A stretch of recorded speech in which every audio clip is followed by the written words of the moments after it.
मुझे ऐसा कोई गुरूर नहीं कि मेरी जिंदगी सबके लिए मिसाल बनेगी, मगर ये हो सकता है कि कोई मायूस बच्चा किसी गुमनाम सी जगह से ताल्लुक रखता हो, वह ये पढ़े और उसे हौसला मिले।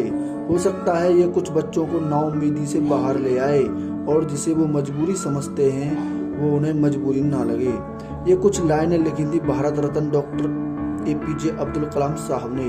दोस्तों, इस वीडियो में मैं आपको कलाम साहब के वो किस्से बताऊंगा जिन्हें सुनकर आपके सोचने व समझने का तरीका बदल जाएगा।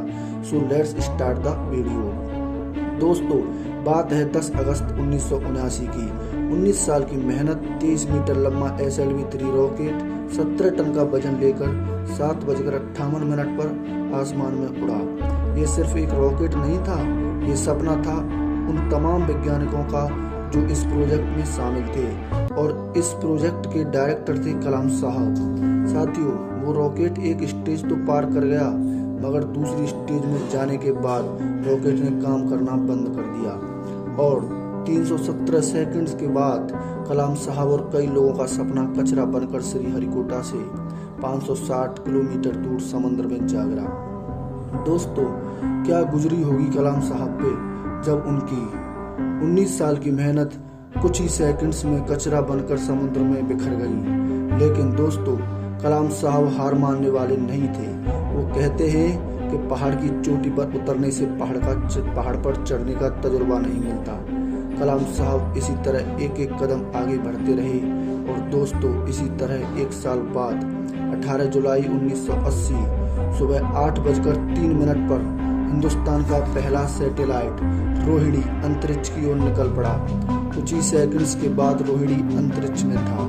कलाम साहब ने लिखा है, उन्होंने उस दिन अपनी जिंदगी के सबसे अहम पल बिताए, क्योंकि उस दिन उनके 20 साल की मेहनत अंतरिक्ष में थी। दोस्तों, उस दिन हमारा देश उन मुल्कों में शामिल हो गया जिनके पास खुद का सैटेलाइट लॉन्च करने की ताकत थी। ये सब हो पाया सिर्फ कलाम साहब की वजह से। दोस्तों, जब कलाम साहब को राष्ट्रपति चुना गया तो उनके स्वागत के लिए जोरों शोरों से तैयारियां की गई, लेकिन कलाम साहब वहां पहुंचे तो वे 2 सूटकेस साथ लेकर पहुंचे। एक सूटकेस में कुछ कपड़े व दूसरे में किताबें थी। इसे कहते हैं किताबों से प्यार। दोस्तों, ये किताबें ही थी जिन्होंने कलाम साहब को इतना बड़ा बना दिया। आपको पता है, पूर्व राष्ट्रपति कलाम साहब ईमानदारी और सादगी के प्रतीक थे। कलाम साहब जाति धर्म भेदभाव में बिल्कुल भी विश्वास नहीं रखते थे। कुछ लाइनें हैं जो कलाम साहब के लिए कही गई हैं। था बंदा इस्लाम का वो, पर कभी न ऐठा करता था, जब भी चाहा संतों के चरणों में बैठा करता था।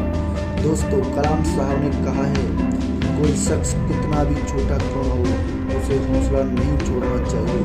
मुश्किलें जिंदगी का हिस्सा हैं और तकलीफें कामयाबी की सच्चाइयाँ। दोस्तों, अगर कुछ पाना है तो कुछ करना पड़ेगा।